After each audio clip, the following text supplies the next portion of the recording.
Hello दोस्तों, welcome to SSR education world. आज हम बहुत ही इम्पोर्टेंट एक हिस्ट्री के टॉपिक को पढ़ने वाले हैं, जो कि बहुत ही इम्पोर्टेंट मिडिएवल हिस्ट्री के लिए हो जाता है हमारे एग्जामिनेशन पॉइंट ऑफ व्यू के लिए। तो क्या है वो, आइए जानते हैं। हम आज पढ़ने वाले हैं बैटल्स ऑफ पानीपत। जो 3 बैटल्स ऑफ पानीपत हैं, उनके बारे में हम पढ़ने जा रहे हैं। आज हम देखेंगे कि इन तीनों बैटल्स में आखिर क्या हुआ, इसके परिणाम क्या निकले, यह लड़ाई किन-किन के बीच में हुई और क्या उद्देश्य था इन लड़ाइयों का।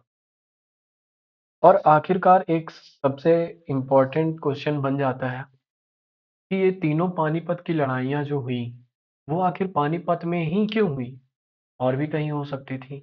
इंडिया में इतनी सारी जगह हैं, तो कहीं भी इन युद्धों को किया जा सकता था, लेकिन इन 3 लड़ाइयों का स्पेसिफिक जगह जो है पानीपत ही क्यों रहा, ये आज जानेंगे। इनका उद्देश्य तो जानेंगे ही कि आखिर आखिर यह युद्ध क्यों किया और क्या निकला इनका परिणाम, कि युद्ध में कोई ना कोई तो जीतता ही है।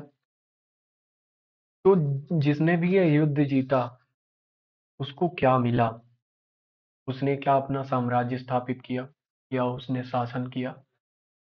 तो आपको पता ही होगा कि पहले जो भी युद्ध जीतता था, वह साम्राज्य स्थापित करने के लिए ही लड़ता था।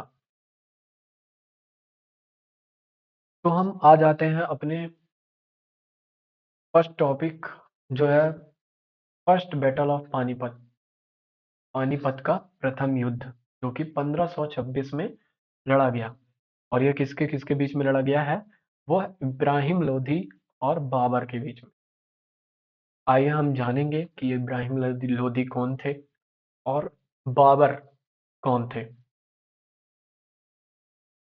इब्राहिम लोधी जो थे, उन्होंने 1480 से लेके 21 अप्रैल 1526 तक शासन किया। वह आखिरी शासक थे दिल्ली सल्तनत के, लोधी डायनेस्टी के आखिरी शासक थे, जो कि सुल्तान कब बने थे? उनके पिता की मृत्यु के बाद वह सुल्तान बने थे दिल्ली के 1517 में। और वह लास्ट रूलर थे, लास्ट शासक थे लोधी डायनेस्टी के। ये इन्होंने 9 साल तक शासन किया, 1526 तक। 1526 में क्या हुआ? 1526 में यह बाबर के साथ इनका युद्ध हुआ, जिसमें यह पराजित हुए। बाबर के द्वारा इनकी मृत्यु हो गई। इस दौरान क्या हुआ कि बाबर ने मुगल साम्राज्य की स्थापना इंडिया में की। बाबर कौन थे? बाबर जो थे, मुगल साम्राज्य के संस्थापक थे और मुगल साम्राज्य के पहले सम्राट, मतलब पहले शासक थे। उन्होंने 16th सेंचुरी 19th सेंचुरी तक मुगल शासन का राज चला। इनके जो ग्रेट ग्रेट ग्रैंडसन थे, मतलब हम जानते हैं कि शाहजहां थे, उन्होंने ताजमहल का निर्माण करवाया था। ताजमहल कहाँ है? आगरा पे। उनका बर्थ नेम, बाबर का जो बर्थ नेम था, वो जहीरुद्दीन मोहम्मद बाबर था। इनका जो निक नेम था बाबर, उसका मतलब था पैंथर। पैंथर का मतलब होता है तेंदुआ। ये कब जन्म इनका जन्म हुआ था? 14 फरवरी 1483 में। ठीक है, इन दोनों का हमने जान लिया। इन दोनों के बीच में पानीपत का प्रथम युद्ध हुआ। प्रथम युद्ध क्यों हुआ? अपने अपने साम्राज्य को स्थापित करने के लिए। तो बाबर ने अपने साम्राज्य को स्थापित करने के लिए इब्राहिम लोदी से लड़ाई की। इब्राहिम लोदी के शासन में आक्रमण किया और इब्राहिम लोदी ने अपने शासन को बचाने के लिए उनके पर आक्रमण किया, लेकिन अंत में जीत बाबर की हुई, जिसने मुगल साम्राज्य की स्थापना कर दी। अब आ जाते हैं second battle of Panipat. Panipat के द्वितीय युद्ध, जो कि 1556 में लड़ा गया, 1556 में लड़ा गया। यह किसके किसके बीच में लड़ा गया? तो आइए जानते हैं। यह लड़ा गया अकबर और हेमचंद्र विक्रमादित्य, जिन्हें हम हेमू भी बोलते हैं, उनके बीच में लड़ा गया। अब अकबर कौन थे? अकबर जो थे बाबर, जो बाबर पानीपत के प्रथम युद्ध को जिन्होंने लड़ाई की थी, युद्ध किया था, उनके पोते कौन थे? अकबर। अकबर जो है हुमायूं के पुत्र पुत्र थे।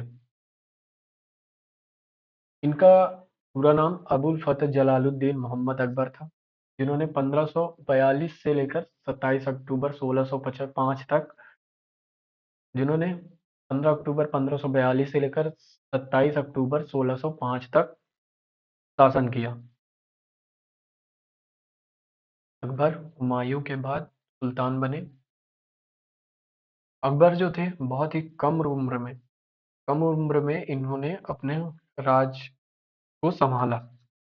इनके जो राज प्रतिनिधि बैरम खान थे, इन्होंने बैरम खान ने अकबर की मदद की मुगल साम्राज्य को बढ़ाने में और सुरक्षित रखने में, जब तक कि यह बड़े नहीं हो गए। हेमचंद्र विक्रमादित्य के बारे में जानते हैं कि हेमचंद्र विक्रमादित्य आखिर कौन? हेमचंद्र विक्रमादित्य एक इंडियन एम्पायर थे, मतलब भारतीय सम्राट थे, जिन्होंने पहले शेर आदिल शाह सूरी, सूरी एम्पायर था, सूरी एम्पायर के अंदर वजीर वजीर के तौर पर कार्य कर चुके थे। जब जिस समय मुगल और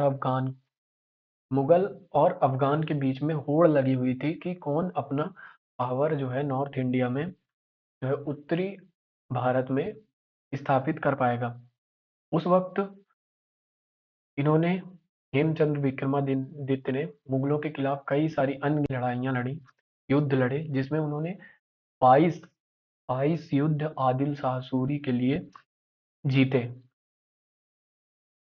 द्वितीय पानीपत के युद्ध में इसी दौरान हेमचंद्र विक्रमादित्य जो थे वह घायल हो गए, एक तीर के कारण, और मूर्छित हो गए, और अकबर ने इनका सर जो है धड़ से अलग कर दिया, और उनको एक पदक मिला जो कि गाजी, मतलब धड़ से अलग करने वाला, वह टाइटल अपने नाम कर लिया। अब आते हैं थर्ड बैटल ऑफ पानीपत। हमने जान लिया कि फर्स्ट बैटल ऑफ पानीपत में क्या हुआ, प्रथम पानीपत के प्रथम युद्ध, पानीपत के द्वितीय युद्ध के बारे में हमने जान लिया कि आखिर किसके किसके बीच में यह युद्ध लड़े गए और क्या निकला इनका नतीजा, क्या निकला इनका परिणाम। अब हम बात करेंगे थर्ड बैटल ऑफ पानीपत, जो कि 1761 में लड़ा गया, और यह एक बहुत ही निर्णायक बैटल था, युद्ध था, जो कि मराठा एम्पायर और एक अफगान फोर्सेस के बीच में लड़ा गया। अफगान फोर्सेस जो जिसका प्रतिनिधित्व अहमद शाह अब्दाली कर रहे थे। अहमद शाह अब्दाली कौन थे? अहमद शाह अब्दाली जो है, उनको हम अहमद शाह अब्दाली को हम अहमद शाह अल दुर्रानी के नाम से भी जानते हैं। अहमद शाह अब्दाली जो थे दुर्रानी साम्राज्य के संस्थापक थे। अहमद शाह अब्दाली ने नादिर शाह के बाद, नादिर शाह जो कौन, एक लुटेरा, अफगान लुटेरा के बाद गद्दी संभाली, जिसके बाद वह रिपीटेडली इंडिया पे उसने 1748 से लेकर 1767 तक आक्रमण किया। Consequences of third battle of Panipat. अब हम जानेंगे कि इस तीसरे पानीपत के युद्ध का परिणाम क्या निकला। तो इस युद्ध का परिणाम यह निकला कि जो अफगान फोर्सेस थी वो मराठा जो साम्राज्य था, उनके महत्वाकांक्षाएं मराठाओं की क्या थी कि भारत पर शासन करने के, पूरे भारत पर शासन करने की उनकी महत्वाकांक्षाओं को समाप्त कर दिया। अब हम जानेंगे पानीपत कहाँ स्थित है। पानीपत वर्तमान हरियाणा में यमुना के तट पर स्थित है। गंगा और सिंधु नदी के जो उपजाऊ मैदान हैं, उनके बीच पानीपत स्थित है, जहां पर बहुत सारी लड़ाइयां हुई। इन लड़ाइयों ने अलग अलग समय पर भारतीय इतिहास की दिशा बदल दी। हमने देखा प्रथम पानीपत युद्ध के दौरान मुगल साम्राज्य की स्थापना हुई। द्वितीय युद्ध में अकबर ने अपने शासन को जारी रखा, बनाए रखा। तीसरे जो पानीपत युद्ध जो था, हमने देखा कि अहमद शाह अब्दाली और मराठा के बीच में हुआ, जिसने मराठाओं की महत्वाकांक्षाओं को ध्वस्त कर दिया। अब हम देखते हैं कि पानीपत इतना अनुकूल युद्ध क्षेत्र क्यों था। माना जाए तो कई सारे युद्ध पानीपत युद्ध में लड़े गए। तो पानीपत एक स्ट्रेटेजिक लोकेशन था, मतलब रणनीतिक स्थल था, जहां पे भारत भारत में कब्जा करने वाले भारत में कब्जा करने के लिए और अच्छे से कहा जाए तो हमारे भारत की राजधानी जो दिल्ली थी, दिल्ली पर कब्जा करने के लिए खैबर पास खैबर पास कहाँ पे? अफगानिस्तान के पास खैबर पास, जो कि नॉर्थ वेस्ट इंडिया से आक्रमणकारियों का रास्ता देता था यहाँ भारत में घुसने के लिए। यह एक आसान रास्ता था बाकी रास्तों से, क्योंकि राजस्थान एक बहुत डेजर्ट इलाका है। राजस्थान एक डेजर्ट इलाका है, जो कि जहाँ से आना जाना संभव नहीं था। तो खैबर पास से जो आक्रमणकारी थे वह उधर से आते थे, और जो सेना इनसे बचाव के लिए जाती थी, बचाव के लिए युद्ध करने जाती थी, वह पानीपत के इस जगह पर इस जगह पर इनको काउंटर करती थी, इनको रोकती थी। क्योंकि हमने देखा कि पानीपत एक जो है समतल इलाका है, जहाँ पे बहुत बड़े बड़े युद्ध आसानी से लड़े जा सकते थे। अब हम जानेंगे कि पानीपत में युद्ध करने की और भी क्या खास वजह है। तो इसकी निकटता, हमने देखा कि पानीपत में युद्ध तो लड़े गए, लेकिन और भी कई वजह होंगी जिससे कि पानीपत में ही युद्ध लड़े गए। ऐसा क्यों? तो हम जानते हैं कि पानीपत जो है दिल्ली से बहुत पास में है, जिस जिससे कि क्या फायदा हो जाएगा कि इनको सैनिकों की जो आपूर्ति है और खाने की आपूर्ति बहुत ही जल्दी पूरी हो जाएगी। अगर इनको किसी भी सामान की या खाने की ज़रूरत है, तो इनको दिल्ली से बहुत जल्दी पहुँचाया जा सकता है, इनको सप्लाई कर किया जा सकता है। फिर हम देखते हैं कि पानीपत के आसपास का क्षेत्र जो है समतल मैदान है, जो कि घुड़सवार सेना की आवाजाही के लिए बहुत ही उपयुक्त था। घुड़सवार सेना जो कि उस दौरान बहुत ही ताकतवर सेना मानी जाती थी। फिर हम जानेंगे कि समय उस दौरान ग्रांड ट्रंक रोड जो था, उसका निर्माण हो चुका था, जो कि पानीपत के रास्ते से ही होकर के जाता था, जिससे कि सेना की आवाजाही बहुत ही सुगम हो जाती थी। और सबसे इम्पोर्टेंट बात थी कि इस पानीपत सबसे इम्पोर्टेंट बात ये थी कि यह जगह अन्य कई सारी जगह की तुलना में यहाँ पर मानसून की वर्षा जो थी, वर्षा की अवधि, टाइम पीरियड जो था, बहुत ही कम था।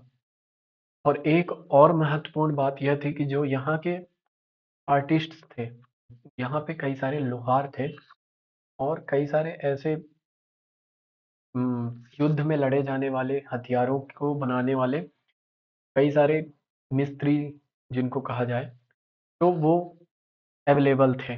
यहाँ के जो लोग आसपास के क्षेत्रों में जो लोग रहते थे, वो बहुत ही अच्छी तरीके से इनकी युद्ध युद्ध करने वाले जो अस्त्र शस्त्र थे उनको बनाने में बहुत माहिर थे। इस वजह से यहाँ पे कई सारे युद्धों को अंजाम दिया गया।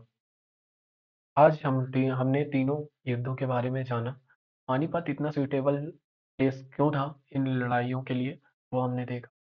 क्यों इम्पोर्टेंट हो जाता है पानीपत, इन युद्धों को पढ़ना देखा, क्योंकि यहाँ पर कई सारे निर्णायक बैटल्स को लड़ा गया। तो नेक्स्ट, आज हम इस वीडियो को यहीं ख़त्म करते हैं। आगे भी कई सारे अच्छे-अच्छे टॉपिक्स हम लाते रहेंगे। तब तक के लिए जय हिंद। इस वीडियो को लाइक, कमेंट, शेयर, सब्सक्राइब ज़रूर करें, ताकि और बेल आइकन को ज़रूर प्रेस करें ताकि आपको नए-नए अपडेट्स इस चैनल्स के मिल सकें। धन्यवाद। Thank you.